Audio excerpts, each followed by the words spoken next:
Hey, what's going on to all my Libras? So please make sure to get my book. The link to that is in the description box below. Would much appreciate it if you did. I am self-published. Oh yeah, and make sure too to leave some honest reviews if you're gonna go ahead and pick it up. Would really appreciate it if you did, right? Because we want to go ahead and actually, now that I'm self-published, we want to make it more popular, right? Than the copy that I had that was terrible before, right? That when I was partnering with a printing company, terrible.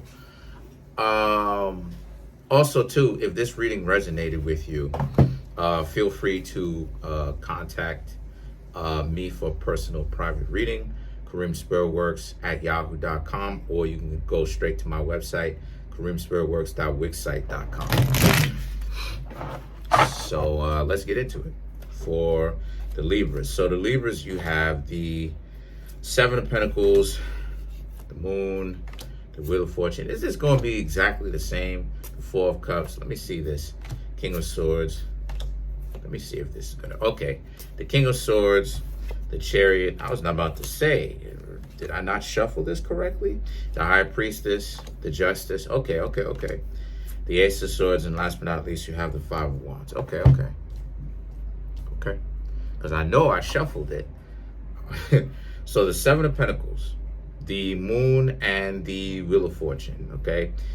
So far for you Libras, right? Oh, and you have the card that represents Libra, Justice. So there you go. Lot of responsibility if you are a Libra. So the Seven of Pentacles, the Moon, and the Wheel of Fortune, right? This represents how a lot of you Libras are in a situation where you're the second reading that got the Seven of Pentacles and the Moon.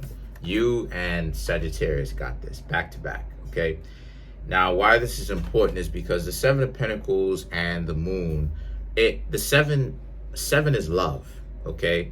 But 7 is also linked to 13, right? Because 13 is the 7th sequence in the Fibonacci sequence, right? Don't ask how I know that. Now, or you can ask either way. But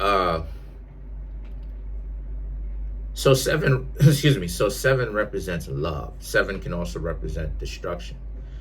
Now the Moon represents how you need to learn to, there's a need to get in touch with your feelings, get in touch with your emotions, and express them, okay? Here's the problem though. Libra may not necessarily be a zodiac sign to do that, especially when it comes to other people. Libras don't like doing that. The air signs don't like doing that in general. Well, it's not asking you to do that to other people. It's asking you to do that for yourself.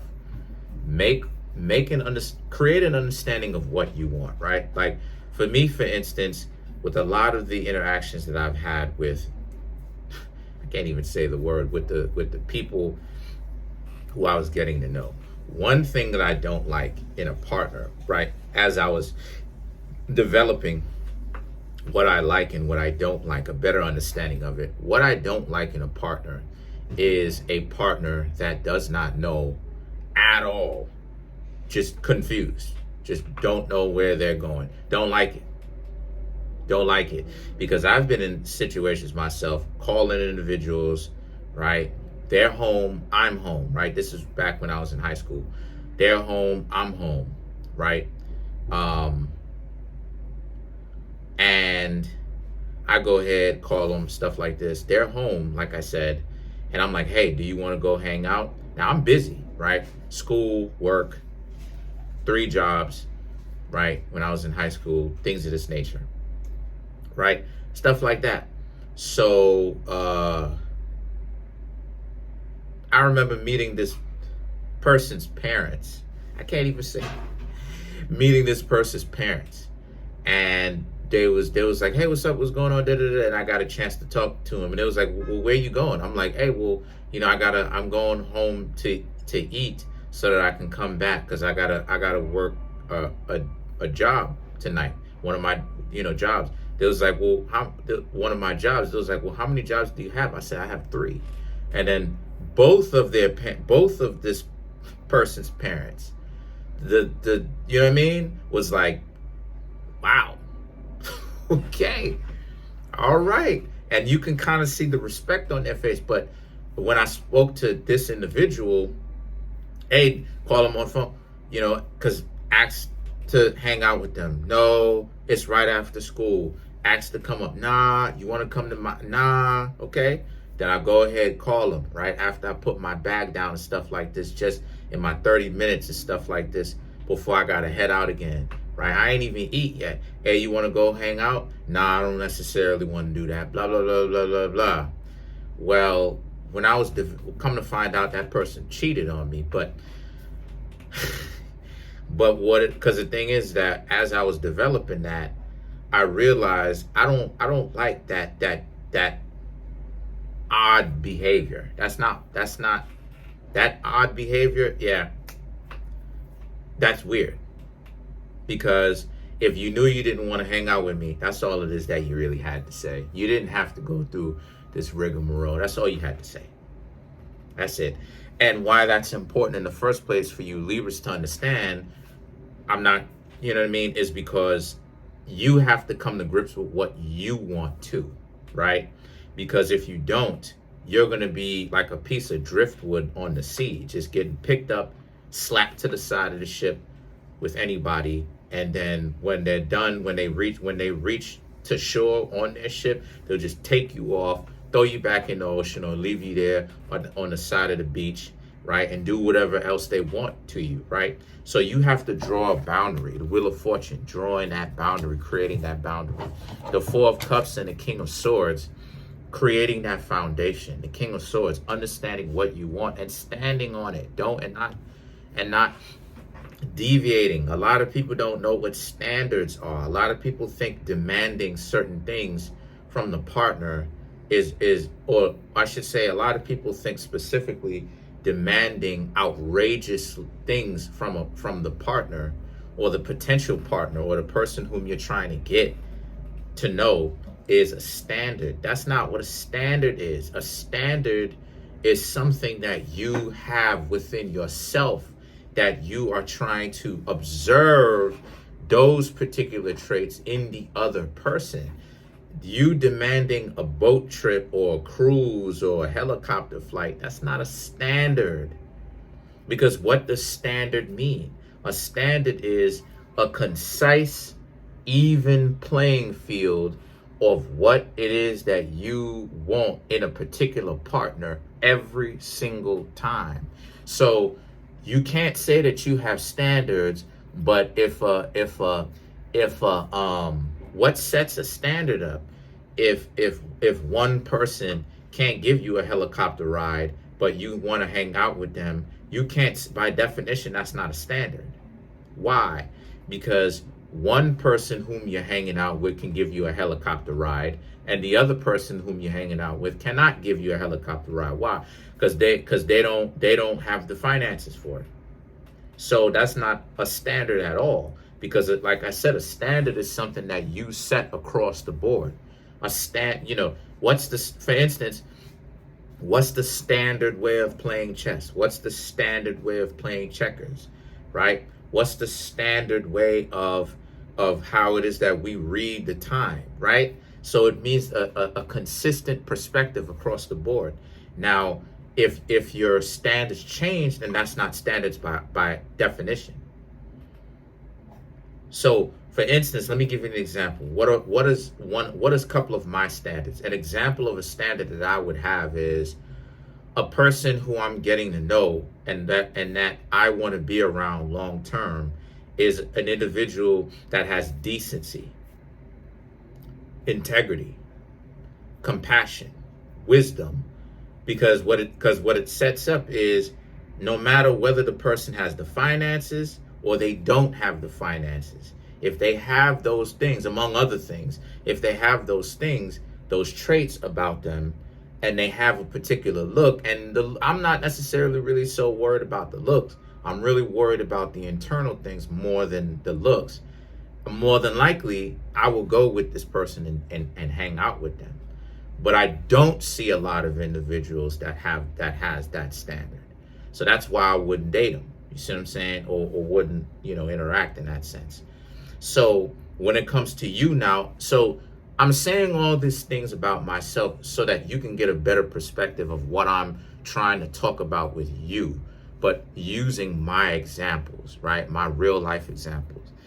Now, the Chariot, the High Priestess, and the Justice, right, represents, the Chariot is the skewed perspective, right, of the dating world. And then you have the High Priestess. Both of these cards, whether it's the Chariot and then the High Priestess, both of these cards are booby trap cards. They're not invoked correctly. So what this means is that if you Libras just come across this video, subscribe and leave a like. And to my returning subscribers, welcome back. You've never heard of this perspective before, or you may have heard of it, but you've never put it into action, put it into practice before, because what's trendy is having no standard, as based upon what I've explained, right? So as a result of this is something new for you, and this is about how you got to actually take the time to understand. The Justice represents, just as it is that I was saying, that once you develop those standards, you will get to what you want. And as you can see, all of these cards from the Justice, Ace of Swords, and the Five of Wands are invoked correctly. They are not booby trapped. And what this means is that once you develop that foundation, once you develop standards, decency, wisdom, a certain amount of loyalty, not to a fault, but loyalty, decency, like I said, integrity, wisdom, right? The willingness to work, real pride, right? None of that fake stuff. What I mean when I say fake, I mean it in a sense of that fake confidence, pride, conviction, something that you've built up within yourself over years of time and practice, and you have a particular skill, talent. Once you do have those types of traits within yourself, that's where the real development comes from. And the Justice, the Ace of Swords, and the Five of Wands, represents, once you develop those attributes, it's gonna be easier for you to understand who's real and who's not, and you'll cut through the BS easily. I can tell when someone is full of it and when someone is not within the first 10 minutes, within the first, 5 to 10 minutes of meeting them, because I've been through so much. I've learned what standards look like. I've learned when someone doesn't have standards. A lot of people get devastated, or they act like it whenever it is that I walk away, but they can't. That's a manipulative tactic, because I know what it looks like when someone doesn't have standard. So there's no need to continue to interact with them, because I know what it looks like when you don't have when you don't have decency. So, when you don't have internal value. So many people want money, but you don't have internal value. How? When in order for you to make money, you need internal value. So let's clarify the Justice.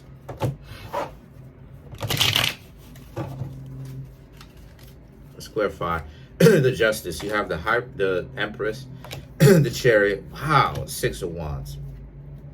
So the Empress and the Chariot, these cards are booby trap cards, saying it's basically juxtapositioning. Where do you want to go? Do you want to have standards, or do you not want to have standards? It's up to you. It's what it's ultimately saying. And then the Six of Wands represents only one of them will get to the next level. The other two will be convincing yourself that that I don't know what I'm talking about, and to continue to to move forward. But that's pretty much it. Comment on the video, like the video, subscribe. If this reading resonated with you, then please go ahead and contact me for personal reading. Peace.